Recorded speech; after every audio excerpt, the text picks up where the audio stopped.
Hi, Math here. Sega really gave Yakuza fans a very special 20th anniversary gift by deleting the games from online stores. Game anniversaries are meant to be a joyous occasion to celebrate a franchise's milestone. Pokemon's 25th anniversary gave fans a new formula with Legends Arceus. Mario's 35th anniversary fulfilled every fan's wish to fight a kaiju Bowser. Even Sega knows how to properly celebrate it by delighting fans with an open-world Sonic game with Frontiers. Just don't remind them what happened at TGA. But for Yakuza games, Kyodais, we are not doing great. Yakuza 0 Director's Cut, despite being an upgraded version of the series' best entry, isn't well received. Yakuza Kiwami 3 plus Dark Ties looks to be the greatest remake of a Yakuza game, but it is held down by this massive issue. And now Nagoshi-san hit them with a Chinese-funded Korean Tiger drop by unveiling something eerily similar to a dragon. But for legal purposes, it is not the same game. Gang of Dragon. Yakuza Game's 20th anniversary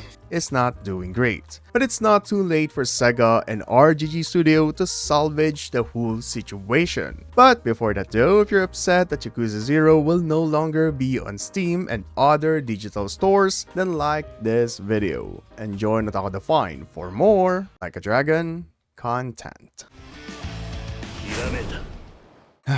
It's quite a bummer that we're supposed to celebrate this period, but each new releases for this anniversary has been met with a lot of criticisms, starting with Yakuza 0 Director's Cut. At the surface, this updated game is poised to be a massive fan service, adding new cutscenes that's supposed to enhance the narrative, new game modes that looks to be wacky but fun, a Yakuza signature, while also introducing an English dub to welcome newer fans of the series. This ain't a show.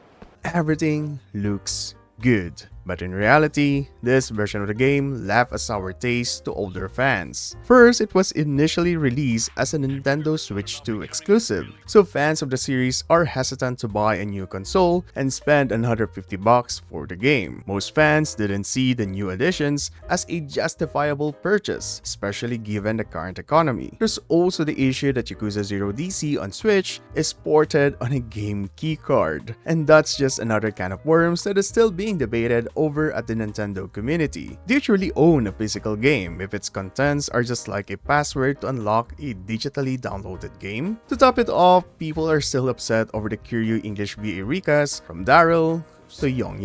Now, I myself didn't really have a problem with Yong taking over Kiryu's role from Daryl, and even Daryl showed support for the controversial YouTuber slash voice actor. But upon hearing him talk as Kiryu in Infinite Wealth, I doubt Masumi Arakawa would approve. Yeah, I immediately changed the audio language. I can play Yakuza games on English, heck I play Judgment games entirely in English because of Greg Chun's performance. Then of course we have Kaiji Tang here, who was born to be Ichiban Kasuga. And don't get me started how fitting Matt Mercer is for Majima's crazy antics. But Yong, that is the most massive miscast I ever saw since Jared Leto's Joker. I do like him as Pucci in JoJo's Stone Ocean, but his voice, delivery, and acting doesn't fit the Dragon of Dojima. And you might wonder, why did they even bother to recast Daryl? Is it because they want an Asian actor to play Kiryu? Well, okay, that's entirely fair, then why not just stick with Alex Lee, who voiced Kiryu in the live action?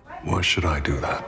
What I want is for you to call your Oyabun. At least Alex managed to hit Kiryu's character to a T. And even in his interviews, he mentioned how he studied Takaya Kuroda's voice acting as well as Ryoma Takeuchi's acting chops. Then he combined their styles to deliver this version of Kiryu. His voice acting is what actually got me through watching this mediocre adaptation. But of course, this is just my opinion that coincidentally agrees with the majority of the fanbase. I'm sure that there are some that likes Yong's take on Kiryu, but come on, you have to agree that his singing almost broke the game. Although the biggest crime of Yakuza 0 Director's Cut isn't that. You bought me an extra large, you ass. But it's none other than the delisting of the OG Yakuza 0 from the online stores. As of this date, you are no longer able to purchase Yakuza 0 from Steam since they had to remove it in favor of this more expensive and a little bit bigger game. And now some older PCs can't run Yakuza 0 Director's Cut, and look at that required space. So this also means that if you're not able to buy Yakuza 0, then your chance of owning this game digitally is gone forever. Thankfully, we still have the physical copies. But if you did purchase Yakuza 0 Director's Cut for the updates, don't get your hopes up in using your old saves because they are non-transferable. So enjoy playing Mahjong again just to get that platinum. Not just for Yakuza 0 Director's Cut actually, but the same thing applies to Yakuza Kiwami 1 and 2 because your old saves won't work once you update these games. And they also delisted the older versions which are now called as legacy titles. So right, the trilogy weren't good, but Yakuza Kiwami 3 plus Dark Ties is looking really nice. A remake of a Yakuza game that really needed it, especially with how the AI only knows how to block. And Yakuza Kiwami 3 even introduced new game modes like taking care of the orphanage. Finally, a daddy simulator with Kiryu. And then there's the massive expansion that is included in the game that features a fan favorite character, Yoshitaka Mine. This type of expansions are usually hidden behind a paywall, but RGG Studio was generous enough to include it on the base game, maybe as an anniversary gift, or maybe as an apology to the whole New Game Plus being a microtransaction. So why are people mad at Yakuza Kiwami 3 despite these things? It's because they hired an abuser to play the role of Hamazaki. Despite the fans' massive outcry against the casting, Teruyuki Kagawa is still going to play Hamazaki in Yakuza Kiwami 3, and that fact doesn't sit well with players, especially since Yakuza series has been known to be a title that pursues a certain way of life. And even Kiryu, he's a man who will immediately beat the living hell out of this predator, so it's hypocritical to see that Yakuza Games is standing behind this actor, considering the fact that they have fired and replaced other actors who were involved in scandals, mainly because of drug use. No matter how awesome Yakuza 3 Kiwami looks, people will be disgusted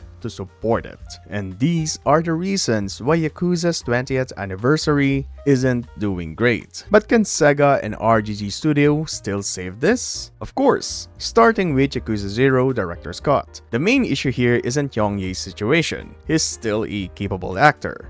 But the thing that angered the fans most are the fact that Yakuza 0 has been delisted on Steam and other digital stores. Well, yes, you can purchase a physical copy of the game, but having the title on Steam means that as long as you have a working PC, you can buy and enjoy Yakuza 0. Of course, it will be very difficult for Sega and RGG Studio to convince Steam to remove Yakuza 0's delisted status, given its terms and conditions. But at the very least, GOG still sells the old Yakuza 0. Then of course, there's the issue about the save data. This can be easily done by coding a save converter. If the community can provide mods that do so, it's hard to see why RGG Studio couldn't release an official version themselves. Game saves are akin to a gamer's life savings. Countless hours have been spent there to 100% a game. And knowing that just by updating your game, you'll lose all of that hard work will drive anyone into insanity. Lastly, of course, is recasting Hamazaki. I get it, that at this point I have to accept Rikiya's new actor, but we cannot let the game launch with Kagawa still playing Hamazaki. RGG Studio and Sega should just hire Hamazaki's old VA and put his model in the game. I promise you, you will instantly win over your fans, because if not, then they'll just turn away to the next best thing, which is apparently almost here, as Nagoshi-san, the creator of the Yakuza series, who left Sega because he didn't want to become a CEO, announced his studio's first game that stars Ma Dong-suk in the Gang of Dragon. And come on, just looking at the areas alone, you can recognize scenes in Like a Dragon games. And to the surprise of no one, Kabukicho is the setting of the game, the real-life inspiration of Kamurocho. So if RGG and Sega doesn't want to alienate their fans further, then I hope they fix all of these problems. Well, in my case, I'm replaying Yakuza 0 in DC form right now, and I'm just enjoying the additions. But how about you guys? Are you enjoying Yakuza's 20th anniversary so far? Speaking of which, let's dive deeper as to why they replaced my boy Rikiya. If you're curious why, then check this video out. Join Otaku Define for more Yakuza content. This is Math, and stay awesome, my kyodais.